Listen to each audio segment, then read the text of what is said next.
సంతానలేమితో బాధపడుతున్నారా? 899 రూపాయలకే fertility assessment package. వివరాలకి సంప్రదించండి.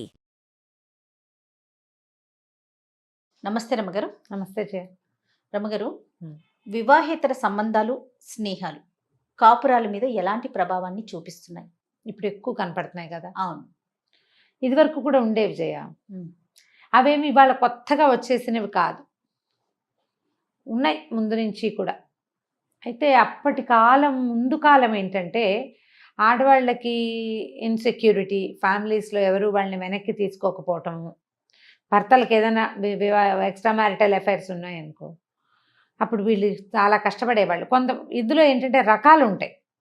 ఎక్స్ట్రా మ్యారిటల్ అఫైర్ ఉన్నా కూడా సంసారాన్ని ఏ రకంగానూ చెదరనివ్వకుండా, డిస్టర్బ్ చేయకుండా ఉంచుకునే జనం కొంతమంది. బాగా ఆస్తి స్వాస్తులు ఉంటే ఏదో కొంత ఆస్తి అటు పోనిచ్చినా మిగిలిందంతా జాగ్రత్త చేసి వీళ్ళని చూసుకుని, ఇందులో భార్యలు చాలా కష్టంగా ఉన్న మనసుకి పెద్ద ఇబ్బంది లేదు కాబట్టి ఏదో సర్దుకుని ఉండేవాళ్ళు. పైగా ఈ మగవాళ్ళ ఇలాంటి దౌష్ట్యాలకి సమాధానం చెప్పగలిగే స్థితి ఆనాడు ఉండేది కదా. మగాడు వాడిది ఏముంది అని తల్లిదండ్రులు కానీ స్నేహితులు పెద్దవాళ్ళంతా కూడా సపోర్ట్ చేసేసేవారు మగవాళ్ళని. మనకున్న ముందున్న చరిత్రలో కూడా రమ్మగారు, రాజులు తీసుకున్నా, పురాణ ఇతిహాసాలు తీసుకున్నా కూడా ఇద్దరిద్దరు ఉండటం అట్లా సహజం కదా. అది దాని ప్రభావం ఏమన్నా ఉంటుంది. అట్లా కూడా ఆడవాళ్ళు కొంచెం తొందరగా పెద్దవాళ్ళు అయిపోతారు, మగవాళ్ళకి ఇంకా యవ్వనం ఎక్కువ కాలం ఉంటుంది. ఏవో రకరకాల రాములవారు వచ్చినాకే కదండి ఒకే భార్య అనే సిద్ధాంతం బాగా నాటుకుపోయింది. ఒకే భార్య. అబ్బే, రాముల వారి తరంలో దాంట్లో మాత్రం ఎక్కడో ఉంటాం జయ, మనం ఇలాంటి భావాల్లో ఉంటుంటాం. ఒకే భార్య ఉన్న రాముల వారి తండ్రికి ఎంతమంది భార్యలు ఉన్నారు? 3 భార్యలు ఉన్నారు. ఆయన పెట్టుకున్నాడు సిద్ధాంతం. అదే నేను ఆయన పెట్టుకున్న దగ్గర నుంచి పెట్టుకున్న తర్వాత ఇప్పుడు ఆ తర్వాత వచ్చిన మహాభారతంలో అందరు బోళ్ళంత మంది భార్యలు లేరా? కృష్ణుడికి లేరా? ధర్మరాజుకి లేరా? భీముడికి లేరా భార్యలు? అంటే ఆయన వ్యక్తిగతంగా పెట్టుకున్న సిద్ధాంతమే అనుకోవాలి మనం. అది ఆయన తన సిద్ధాంతం ఏకపత్ని వ్రతుడుగా ఉంటానని పెట్టుకున్నాడు ఆయన. అయితే ఆయన్ని ఎవరైతే నమ్ముతారో వారు దాన్ని ఫాలో అయ్యేవారు. అయితే అవుతారు, లేకపోతే లేదు జయ. అంతే, అసలు అదేమి రూల్ కాదు. ఏకపత్ని వ్రతులుగానే ఉన్నారని చరిత్రలో చెప్పగలిగిన వాళ్ళు తక్కువే ఉన్నారు. ఏకపత్ని వ్రతుడు అనగానే ఠకీమని మనకు గుర్తొచ్చేది ఎవరు? రాములు వారు. అంతే. అసలు ఆయన ఇందులోకి రాకూడదు మనం. ఆ పాయింట్ అసలు ఇక్కడ లేనే లేదు, అది వేరే సంగతి. జనాల ఉద్దేశాలు, అభిప్రాయాలు. అయితే క్రమంగా ఎక్స్ట్రా మ్యారిటల్ అఫైర్ పెట్టుకుని ఆమె కోసం వెళ్ళిపోయి ఈ సంసారాన్ని వదిలిపెట్టేసేవాళ్ళు. ఇక్కడ భార్యను అసలు చూడకుండా, డబ్బులు ఇవ్వకుండా, ఇంట్లో ఏమీ చూడకుండా, పిల్లల జీవితాలు పాడు చేసేసి, వాళ్ళకి చదువుకోవడానికి చేయకుండా, ఆస్తంతా అక్కడ ఎవరికో దోచిపెట్టేసి అలా చేసేటప్పుడు అప్పుడు వీళ్ళకి, తల్లులకి, ఆడవాళ్ళకి పుట్టింట్లో సపోర్ట్ దొరికిందా, లభిస్తే, అవకాశం ఉంటే ఆ పిల్లల్ని ఎట్లా కొట్లా ఆవిడ బతికించుకునేది. తర్వాత కాలంలో ఆడవాళ్ళకు కూడా ఉద్యోగాలు, చదువులు వచ్చాక కూడా మగవాళ్ళ ఇలాంటి దౌష్ట్యాలని సమాజం కోసం, ఒంటరిగా ఉంటే తనకి ఇలాంటివేవో దిక్కుమాలిన పరిస్థితులు వస్తాయన్న భయంతో, సెక్యూరిటీ కోసం తండ్రిని వదిలిపెట్టేసింది అంటే పిల్లలకి పెళ్ళిళ్ళు కావన్న భయాలతోటి సర్దు కూరుకునేవాళ్ళు. ఇదివరకటి కాలం అంతా 90% మగవాళ్లదే దౌష్ట్యం, మగవాళ్లకే ఎక్స్ట్రా మ్యారిటల్ అఫైర్స్ ఇదివరకటి కాలం. తర్వాత ఇటీవల కాలంలో ఆడవాళ్ళకి, మగవాళ్ళకి కూడా ఎక్స్ట్రా మ్యారిటల్ అఫైర్స్. వివాహేతర సంబంధానికి ఆడ మగ ఇద్దరు అతీతులు కాదు. ప్రెసెంట్ అయితే కొంతకాలంగా ఇదే ఉంది. ఆడవాళ్ళు ఎప్పుడూ పతివ్రతలుగాను ఉండటం లేదు, మగవాళ్ళు ఏకపత్ని వ్రతులుగాను ఉండట్లేదు. వాళ్ళది ఎక్కువ, వీళ్ళది తక్కువ అని చెప్పడానికి వీలే లేదు. మనం నిన్నటికి నిన్న పెళ్లి ఇష్టం లేక ఆ పిల్ల ఎవరో ఒక కుర్రాడి పేక్ కోసేసిన కేసు చూసాం. అంతకుముందు కాలంలో మనం ఏం చేసాము, మనం చూసిన కేసులు, ప్రేమించట్లేదని అమ్మాయి కొబ్బరి బండాలు నరికే కత్తితో నరికేసిన ఒక దుర్మార్గుడిని చూసాం. ఆడపిల్లలు ఏం తక్కువ తినలేదమ్మా, ఇప్పుడు వీళ్ళు చేసేస్తున్నారు అలాగే. ఇప్పుడు మనం ఎవరికి చెప్తాం? అంతేగా కదా. అఫైర్ దాకా వెళ్ళొద్దు. స్నేహాలు, ఇవి మనకి సెల్ ఫోన్ అనేది మన జీవితంలోకి ప్రవేశించాక ఈ అఫైర్స్, స్నేహాలు ఇవన్నీ మన జీవితాల్లోకి సక్సెస్ఫుల్గా వచ్చేసినాయి. చాలా ఈజీగా, చాలా సింపుల్గా, ఎవరికీ తెలియదు, తెలియకుండా జరిగిపోతాయి. ఫోన్లలోనే కాపురం చేసేస్తారు. ఎంత బ్యాడ్ ప్రాక్టీసో. మనకి విలువలు లేవు, జీరో చేసేసుకున్నాం, అసలు ఏం లేవు మన దగ్గర. డొల్ల ఈ శరీరం, మనసు డొల్ల. మనం ఒకళ్ళతో కలిసి ఉంటాం, ఇంకోళ్ళతో ఏదో పిచ్చివాగుడు వాగేస్తాం. ఒకటి కాదు, 2, 3, 4, 5, 6లతో కూడా ఫ్లాటీగా మాట్లాడేస్తాం. ఒక మనిషితోటి కాదు, దాంట్లో కూడా ఏమి నియమాలు లేవు మనకి, వాటన్నిటినీ గాలికి వదిలేసాం. ఇందాక ఒక మంచి పదం చెప్పారు సురమ్మ గారు, Hmm. ఫోనుల్లోనే కాపురాలు చేసేస్తున్నారు. ఇంకా పూర్తిగా. ఆఫీస్ ఫ్రెండ్షిప్లు, ఆఫీసుల్లో ఫ్రెండ్షిప్లు, ఈ ఇంట్లో ఫ్యామిలీ ఉంటుంది, అతనికి అమ్మాయికి కూడా వీళ్ళిద్దరికి స్నేహాలు. ఇప్పుడు ఎక్స్ట్రా మ్యారిటల్ అఫైర్స్ మగవాడి దౌష్ట్యం దుర్మార్గం అని అంటే అనడానికి అవకాశం ఉంది. మనకేముంది, అవతలది ఆడదాంతోటే కదా సంబంధం.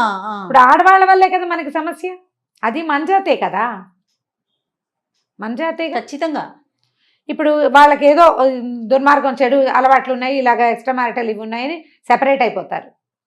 వీళ్ళు ఒంటరిగా ఉన్నారని తెలిస్తే వీళ్ళకి ఇంకో 4, 5 ట్రై చేస్తారు. కొన్నాళ్ళు వీళ్ళు కూడా అదే దారి పడతారు. పట్టకుండా ఉండే పరిస్థితి లేదు, మనం సమాజంలోకి వెళ్తున్నాం కదా. Hmm. విలువ ఒక బంధానికి ఒక విలువ అనేది ఉంటే మనం ఇది చేయకూడదు. ఏం ఒట్టి మాటలేగా అంటారు కొంతమంది. ఒట్టి మాటలైతే ఎవరితోటైనా బూతులాడేస్తావా నువ్వు? ఒట్టి మాటలైతే చెప్పు. పైగా వీడేదో చేస్తాడు, నేను ఇలాగే చేస్తాను అంటాడు. ఆ భార్య చేస్తే ఒప్పుకోగలరా?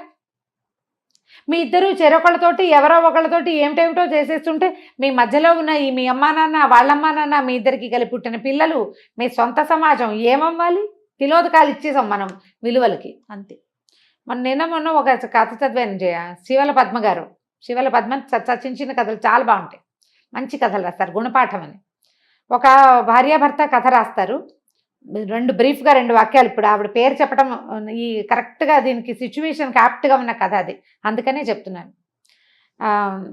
ఓ అమ్మాయి, సుప్రీతి లాంటి పేరేదో, అమ్మాయి భర్త స్నేహం బాగానే ఉంటారు, మొదట పెళ్ళై 5-6 సంవత్సరాలు అయింది. ఆఫీస్లో ఇంకొక అమ్మాయితోటి ఫ్రెండ్షిప్, అతనికి ఫిజికల్ రిలేషనే. నేను మొదలుపెట్టను, ఏం చేసుకుంటావో చేసుకో, అందరూ ఉండట్లా, అందరు ఆడాళ్ళలాగా పడి ఉండమంటాడు అమ్మాయిని. అమ్మాయికి పడి ఉండటం ఇష్టం లేదు.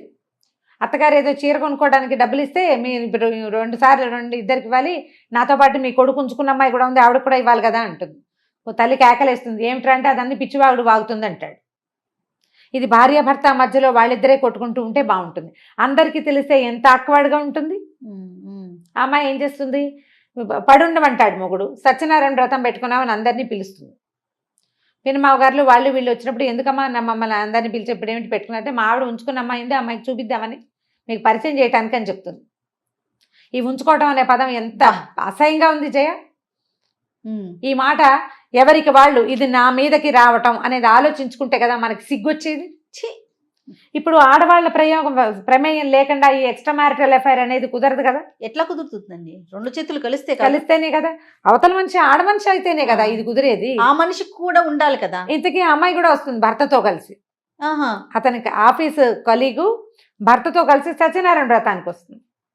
ఏ వ్రతం అయిపోయిందా, ఇది అయిపోయిందంటే అయిపోయింది, మా ఆయన నేను అందరికి పరిచయం చేయాలి కదా, నువ్వు నాలాగానే కదా, నేనెంతో నువ్వు కూడా అంతేట మా ఆయనకి, అందరికీ పరిచయం చేద్దామని నిన్ను రమ్మన్నానంటూ. ఏం మాట్లాడుతాను? అవును మరి చెప్పాడు క్లియర్గా, ఆ మాట చెప్తున్నాడు కదా.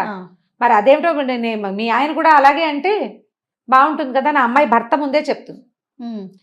ఆఫీస్ ఫ్రెండ్స్ వాళ్ళిద్దరూ సంబంధం మెయింటైన్ చేస్తారు, ఇద్దరు కలిసి ఫోన్లలో మాట్లాడుకుంటారు, ఎక్కడికైనా వెళ్ళి స్పెండ్ చేస్తారు.